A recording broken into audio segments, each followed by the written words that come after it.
Welcome, everybody. It's good to be here and it's good to meet everyone. We're going to talk today about gratitude. I'm going to tell you a little about my story, how I came to start studying all this and how I created my company.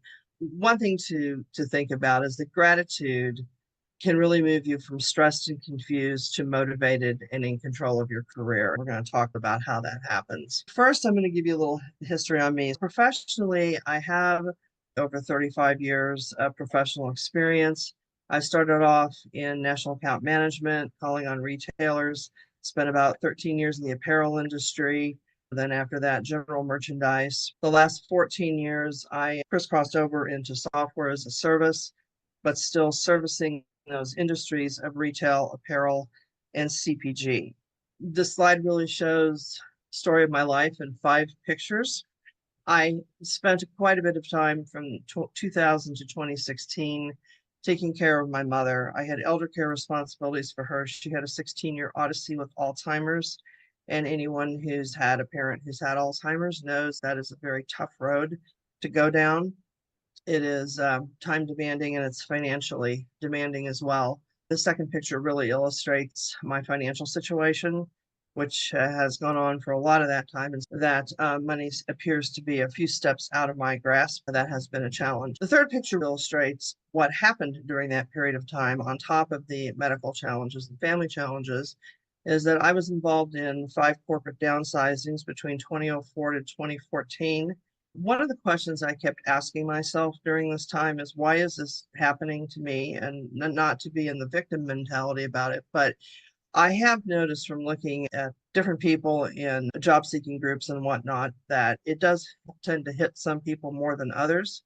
There is a piece about resilience on that, about learning how to cope. I went through outplacement 3 times during that period of time. I noticed that there was a lot of great structures in the job seeking world and all the coaching world, all the resources that there are for job seekers. There's some tremendously wonderful resources. But what I did find that based on what I was going through, there was a lack of really good, deep emotional support and understanding why this happens from an emotional and a spiritual perspective. So I spent a lot of time, picture number 4, going inward, taking time, taking classes, doing a lot of reading and studying a number of different healing modalities such as meditation, mindfulness, Reiki, as well as gratitude calming methodologies. That led me to pursue my PhD, which I completed in 2021. I have a PhD in holistic coaching, where I focus on a 360 process of both internal and external qualities for job search. Ultimately, what I'm trying to get to, and I think a lot of people are trying to get to, is picture number 5, which is the place of Zen and calmness. Just feeling good, feeling happy, and in general, feeling happy about their life. I have a philosophy about the job search process. I believe it's a myth that this is only an external process. This is really a lot of what we learn when we're going through a job search. External is what I call the tactical steps, which we're all very, very familiar with. Resume revisions, LinkedIn optimization, all of the networking that's necessary, job search groups, interviewing, incremental income, either through consulting or through freelancing or through part-time jobs, the volunteering opportunities, and then, of course, the supportive communities that we would be in to meet with like-minded people who are going through the same challenges. But at the same time, everybody has really an opportunity for the soulful introspection on this, which really is about taking time to reconcile the transition, understanding your financial situation to really understand how long you can stay without income coming in, the practice of gratitude, which we will talk about today, mindfulness, creating a calm space in the home, a place where you can go to and retreat, and you can calm, you can meditate, you can journal, you can make lists, you can incubate ideas, you can think about other ways to market yourself, but a calm space where you can be alone to do that. Reading, meditating, journaling, all very important to be recording your thoughts during this time. Working on what are your values and what really are your values. Sometimes we get so caught up in our work and in hunting the deer for the company, so to speak, that we really forget what our values are. And sometimes it takes one of these situations to just break us out of that and sit down and really look at what matters the most, because then you can really align a job search action plan that coordinates with your values, and you might decide you want to be doing something different, use different skill sets, be in a different industry, that kind of thing. Then last but not least, it's managing the manifestation of your new job or your new career, whatever that's going to be looking like. So in talking about gratitude is very tied into the remedy for stress. And I think we're all pretty well aware of what stress symptoms look like. A lot of anger, depression, headache, there's varying degrees of those. Hysterics, it really affects some people very dramatically. I think one of the things that happens most commonly during job search is insomnia, because there's that uncertainty about the future. You tend to wake up a few times at night, might have some dreams that are a little bit more jarring. That's all tied into stress. There have been many studies on gratitude's effect on stress and cortisol. Cortisol is the stress hormone, and people who regularly practice gratitude do see a reduced cortisol level and stress within their bodies, because gratitude activates the parasympathetic nervous system, and that is the system that regulates your rest and relaxation. It also really helps enhance sleep quality. Now, what happens is one does gratitude, and we're going to talk about just very simple steps in a gratitude practice. But what you will notice is as you start making a list, even of just one to three things, once you start thinking about what you're grateful for, you will physically notice your shoulders relax. You will start noticing probably from the upper body, wherever you've had tension in your body, you will notice the muscles start to relax the minute that you start thinking about things that you're grateful for and that make you happy. We are going into a major holiday season, but I think this time does give us ample opportunity to slow down and just take stock of what your journey has been this year. So there's a piece about thinking about how far you've come. These situations, when we get put into a job search, force us to learn new things. It forces us to cope with things that in some cases we were never thinking about before. And those are new skills that you're learning, emotionally and technical skills, anything else that you've learned so far this year. And how has this challenge really shaped your resiliency? We talk a lot about rejection in job search. If you have not been in sales as your job function, you have not been regularly experiencing rejection. Most salespeople know how to handle that, especially the ones that are the business development people that are the hunters. They're getting that all the time. But for people in other job functions, we don't normally experience a lot of rejection. So how has that experience shaped your resilience and helped you to grow stronger and move forward? The other key thing to think about at Thanksgiving is your relationships. Now, this is something that probably we could talk about for hours, but one of the things to look at is how healthy are the relationships that are in your life? Really, how healthy are they? And separating friends from family, but you can look at both, because are they supportive and how can they support you in your journey, or do they support you in your journey? I'm going to impart one piece of advice for Thanksgiving.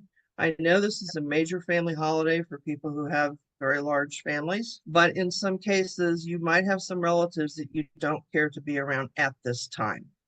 And it might serve you better for your own personal resilience and your own healing to not go to a giant family gathering where you're going to have relatives that don't support you.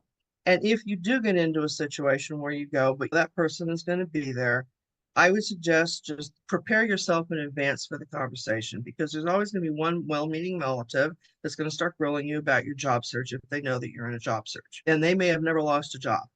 I would be prepared with some answers. Oh, I'm learning new things. I've got a lot of opportunities. You don't need to get too specific. And then the other piece of it, pivot the conversation back onto them. What's new with you? What's going on? What projects are you working on? That kind of a thing. So be prepared for those conversations if you're going to be involved in that. Now, this is probably the most famous meal of the year, maybe outside of Christmas dinner or Easter dinners or the Seder dinner or Hanukkah, but this is probably the most famous meal that we have. So really take the time to savor the meal mindfully. So think of the flavors, the textures, the aromas. If wine's being paired with the meal, think about how wonderful the wine pairing could be. But think about embracing that moment fully and mindfully eat that meal slowly. Just enjoy it while you're there.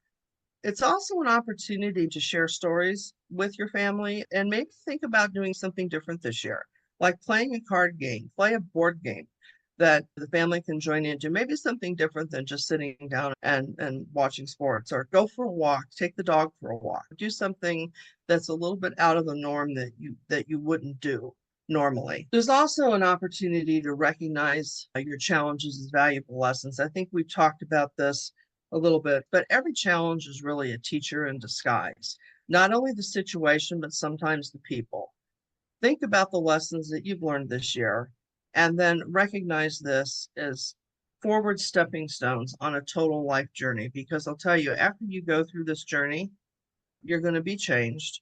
You're going to feel more resilient, and you're going to learn more things. And you're also going to find that you're probably a lot more observant about the markets, about business, about trends in your industry, and you're going to keep vigilant to be able to protect yourself such that you can avoid this happening again, or you can be proactive about it. And last but not least, look to the future with intention and focus on how you want to feel. Ground yourself in the gratitude. Something to think about is that when you worry is actually a negative form of prayer. And what you focus on, you will bring into your life. It's a great time to start thinking about what is your job search going to look like in Q1, Q2.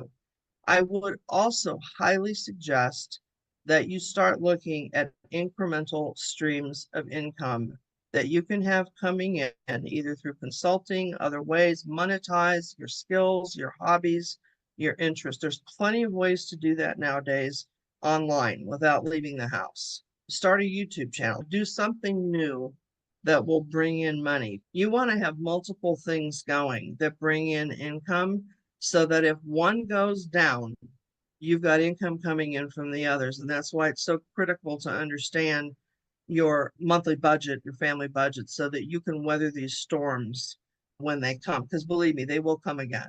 The market is not stagnant. It moves, it ebbs and flows every single day. This is what I do. I walk through an 8-part pathway with people, understanding the employment landscape and working on budgets, custom tailoring it to your situation. We do talk about the transition, and we do work on transitioning emotionally and mentally and emotionally. We do talk about a calm space in the home. Then I have a very simple values test to identify your top values, and we create a job vision based on that. Then a career action plan that's aligned with that vision. When you start digging into your values, you might be surprised that you potentially could be in the wrong line of work. We take all that and we put that into your personal brand, which is the traditional resume, LinkedIn, and your strategy for posting on LinkedIn and what you're going to do on LinkedIn to be presenting that brand accordingly. Then we talk about incremental income and how you can get some incremental income going. I'm stressing it because if you're always thinking that way, you're going to keep busy with part-time work and other things while you're job seeking. It really minimizes the rejection feeling when you have other things going. I can tell you that.